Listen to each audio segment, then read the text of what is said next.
Three chemical stocks, one just reported 1900 crores of net loss for full year. The one has debt that is climbing for every single year. Now it has 5670 crores. And the another one is quietly recovering their profits back near their all-time high. Same sector, three complete different stories. Three just put all three through every value investing filters. I use debt analysis, cash flow, profit quality, promoters, and the valuations. By end of this video, I will tell you which stock I will be considering it, which one I will watch for later, and which one I will completely avoid. So without wasting any time, we can quickly get into the video. Before that, if you are new to my channel, please do subscribe it and do hit like button. Thank you so much. Let's go.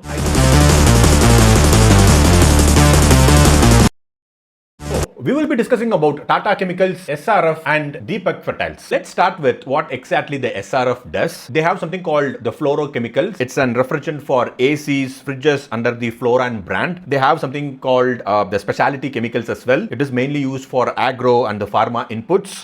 The another division of the business which is called the packaging films, mainly for FMCG companies. They have the technical textiles as well. Mainly they are in their tire cord and industrial yarns. So they have around 4 businesses, not one. This is very important here. Okay, let's understand what exactly the Deepak Fertilisers does. They have a technical ammonium nitrate, which is an India's #1 supplier, which is mainly used in constructions and mining sites, basically an explosives. They have called the nitric acid and IPA, which is a leading manufacturer in India. There is something called the fertilizers under the Mahadan brand. Their own ammonia plant, which is operational since 2023. It is an backward integration. Currently, they are building a 2,675 crores of PAN plant in Gopalur, Odisha. Okay, let's understand what Tata Chemicals does. They are the India's largest soda ash producer. The plant which is in Mithapur, Gujarat. They also operate in US, UK and Kenya. It is a subsidiary of Rallis India, basically an agrochemical. The problem for Tata Chemicals is soda ash is a commodity. When the global supply is high, the price it will get crash. So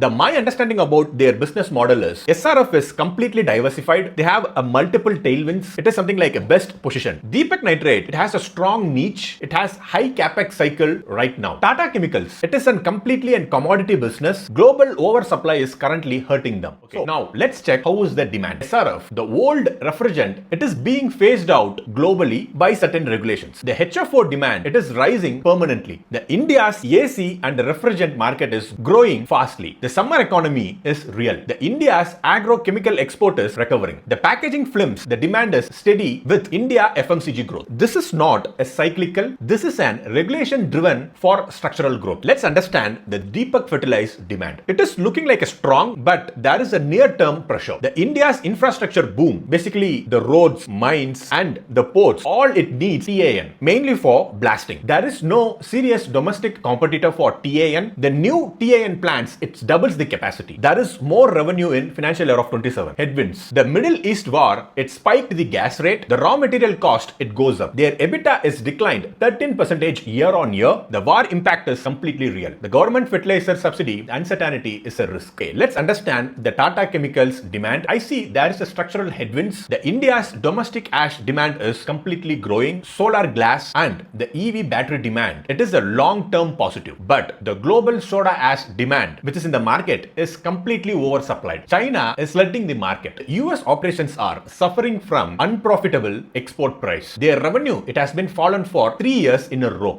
Okay, let's talk about the fundamentals. Okay, let's start with revenue and the profit. We need to understand their growth is real or not. When you look at the SRF revenue, in financial year of 17, they had like 4,822 crores and financial year of 26, which is like they have around like 15,787 crores. The 5-year CAGR, which is like 13.4%. And when you look at the profit, they have like in financial year of 17, it is like 515 crores. In financial year of 26, which is like 1,835 crores. So it is a consistent growth. I completely agree with that one. When you look at financial year of 24 to 25, there is a dip. It is due to agro slowdown. It is not as a fraud, but it is an industry-wide cycle. When you look at the financial year of 26 profit itself, it is recovering back towards financial year of 23 peak. There is a key check we need to do at the operating cash flow, which is an consistent above the net profit every year. That exactly means the profit is backed by the real cash. I don't see any manipulation here. So let's understand Deepak Fertilisers revenue. In financial year of 17, they had like 4,150 crores to financial year of 26, they had like 11,506 crores. For the 5-year of CAGR, which is like 14.6%. When you look at the profit in financial year of 23, which is like 1,210 crores. In financial year of 24, it is dropped to 4,553 crores. And when you look at the financial year of 26, which is like 737 crores. The peak was completely driven by high commodity price. This looked like a cyclical, not a fraudulent. But you have to check the financial year of 26 operating cash flow. It is only 206 crores versus the profit after tax, which is 737 crores. The operating cash flow divided by the profit after tax, you will get the ratio of 0.28x. This is something a concern. So this mismatch needs watching. The company, it is in heavy capex mode. The cash, it is completely absorbed by the constructions. This could normalize in financial year of 27. Once the new plant start generating the revenue. Okay, how is the Tata Chemicals revenue? In financial year of 17, they had around like 10,346 crores to in financial year of 26, which is like 14,584 crores. The CAGR for 5 years, it is only 7.4% and it is completely fallen. When you look at the financial year of 26, their net loss, which is like 1,896 crores, it is something like a completely a full year loss. It is important to note the 1,837 crores. It was an one-time US goodwill write-off and it is not a fraud as well. But even without this, their EBITDA, it fell from 1,953 to 1,805 crores. Their core business is completely weakening. In financial year of 20, when you look at the profit itself, which is like 7,006 crores, it was an one-time stake sales in subsidiary. I usually never count this. Okay, let's understand how exactly they are managing the debt. Let's start with SRF. In financial year of 26, their borrowing, which is like 5,083 crores, and the reserve they have is 13,745 crores. Their debt to ratio, which is like 0.3x, the reserves are nearly 3 times of borrowings. When you look at the interest coverage, which is like 10.7x, it is very strong. What I understand is debt is not a concern for SRF. Deepak Fertilisers. In financial year of 26, the borrowings is 5,670 crores. It is up from 3,699 crores in financial year of 23. The debt to ratio is 0.83. It is a concern. The reserve which they have is 6,718 crores, which is only slightly above borrowing. The interest coverage is 4.3x. It is something like an borderline, but the company says their peak debt is 6,000 crores. Then it falls as the capex end in financial year of 27. I completely accept debt when they are building something, but I need financial year of 27 to confirm the fall. My opinion for this company on debt, we need to watch this carefully. Okay, how is Tata Chemicals? In financial year of 26, their borrowings is 8,001 crores. It is rising again after falling from financial year of 23 to financial year of 24. Their debt to ratio is 0.38. It is look okay on this metric, but the cash in the bank, they have only 442 crores. That is in financial year of 26 record. It was something around like 1,665 crores in financial year of 17. Their interest coverage is completely negative. It is because the operations are losing the money. Here, the debt is manageable by ratio. The falling cash and the negative coverage is a red flag here. Let's understand the cash flow. Let's start with SRF. Their operating cash flow, which is like 645 crores in financial year of 17, and in financial year of 26, they had around like 2,554 crores. It is something growing every year. Their operating cash flow versus the profit after tax ratio, it is in between like 1.11x and 1.99x every year. The every rupee of profit, it is completely backed by the cash. I see it is a genuine earning. Deepak Fertilisers. In financial year of 26, the operating cash flow, which they had 206 crores, which is very low versus the profit around like 737 crores. The ratio here is 0.28. The financial year of 25, it was strong at 1,180 crores, but the financial year of 26, it is an anomaly. The main reason is large capex spending and the working capital buildup. In financial year of 18, the operating cash flow, it was even negative, something around like minus 132 crores. It was happened before and they have recovered. We need to watch in financial year of 27 for this company. Tata Chemicals. In financial year of 17, the operating cash flow, it is like 3,531 crores. In financial year of 26, it is like 1,269 crores. It is a cut in half in 10 years. The revenue has grown, but the cash generation was falling. That is a structural problem. Okay, let's understand ROE and ROCE. SRF, it has around 14.3%. This is something an above threshold. Deepak Nitrate, it has 11.6%. It is just below 12%. I feel it is okay. And when you look at the Tata Chemicals, it is completely negative. Okay, let's understand the ROCE as well. SRF has around 14.6%. It is good. Deepak Nitrate has 11.58%. It is somewhat okay. But the Tata Chemicals, they had 3.42%. It is barely near to zero. Promoter integrity is very important. We need to check. Let's start with SRF. It is run by Bharat Ram family. 50.3% of the stake they have. Zero promoter pledge. No SEBI penalty found. It is something like a consistent management. The dividend, it paid every year. Deepak Fertilisers, it is managed by S.C. Mehta family. 45.6% stake they owns. It is obviously zero promoter pledge. No scams found. There is a clear communication with analysts. ICRA and the CRISIL, they have given given A and A plus rating for this company. It has a good credibility. Tata Chemicals, it is completely owned by Tata Sons. They hold 32% of stake. It is lower than other two. There is no governance scam. The Tata brand is clean, but the financial year of 20, they had around 7,006 crores. It was in profit, and obviously it is an one-time asset sales and it is not recurring. Okay, let's understand quarterly trend. We can start with the SRF. The net profit is 582 crores. It is strongest in the recent history. The fluorochemicals revenue, which is 60% up year on year in financial year of 26, the trend is completely recovering. Deepak Fertilizers, the net profit is 139 crores. It is weak. It is down from 277 crores from its peak. The war-driven gas price, it is completely hurting financial year of 26 margin. The trend is weak but explainable. Tata Chemicals, the net loss is 2,132 crores. Even excluding the goodwill write-off, it has an underlying loss. The multiple loss quarter over the years. The trend is completely deteriorating. It is a time for valuation. I will set the industry benchmark. The industry PE is 22.5x and the industry PB value, the price to book value ratio is 1.21x. When you look at the SRF PE, which is like 42x, the price to book value is 5.77x. PE is 87% above industry. It is completely inexpensive. The price to book value, which is near to 5x industry, it is a premium company and the premium price. But SRF has always traded at premium. Their historical PE, it has gone up to the high of 50x. At 42x, it is not a peak valuation. Being as a value investor, I want to buy at the PE which is trading around 28 to 32x. That exactly means when the stock comes nearly 2,400 to 2,600 range. Currently, it is trading around 2,700. I am watching it, not rushing. It is a quality business. Deepak Fertilizers, the PE is 26x and the price to book value is 2.89. It is close to industry PE, which is 22.56 of all three. The price to book value is 2.89. It is reasonable. 2.4x is the industry, but it reflects the brand and the position. The stock, it has already fallen 52% from its July 2025 peak of 1,785 rupees. A lot of bad news may already priced in. If the TAN plans delivers, the debt, it will be started falling from financial year of 27. This could be an interesting. My understanding is it is slightly premium and I can say it is a fairly valued, but it is worth watching. Tata Chemicals, the PE is 70x, price to book value is 0.90. 70x as a loss-making company, the PE is completely meaningless. The price to book value is 0.90. It is below book value and it looks cheap, but the US goodwill write-off, it shows those assets are completely overvalued. The below book value means nothing if the assets are impaired. The revenue is declining for 3 years. EBITDA is falling, cash is falling. My opinion is we need to avoid the cheap valuation is not the margin of safety. Okay, we have come to the final part of the video.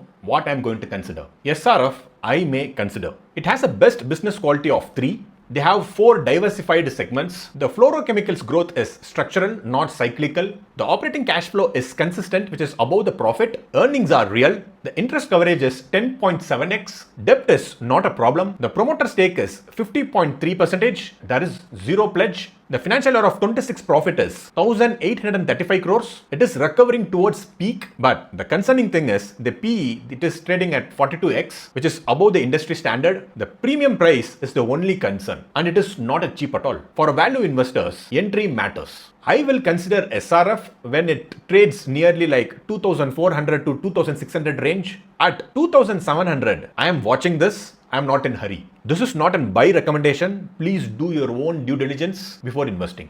Deepak Fertilizers, I will not consider now. It is an India's dominant TAN player. No real domestic competitors. PE is 26x. It is a mostly fair valued of 3. TAN plant will add a meaningful revenue in financial year of 27. The concerning things are debt. It is 5,670 crores and still it is rising. In financial year of 26 operating cash flow, it is just only 206 crores versus the profit after tax, which is like 737 crores. Cash flow is a concern here. The EBITDA, it is completely declining 13% year on year and the war impact is real. When TAN plants, it started delivering, debt, it starts falling and the operating cash flow returns to normal, then the Deepak nitrate, it is an interesting. It is possibly Q3 to Q4 financial year of 27, not right now. Tata Chemicals, I will completely avoid this company. The financial year of 26, it's a net loss, 1,896 crores. It is a complete full year loss, not just one quarter. The revenue is falling 3 years in a row. The global soda ash is oversupply. China is not going away. The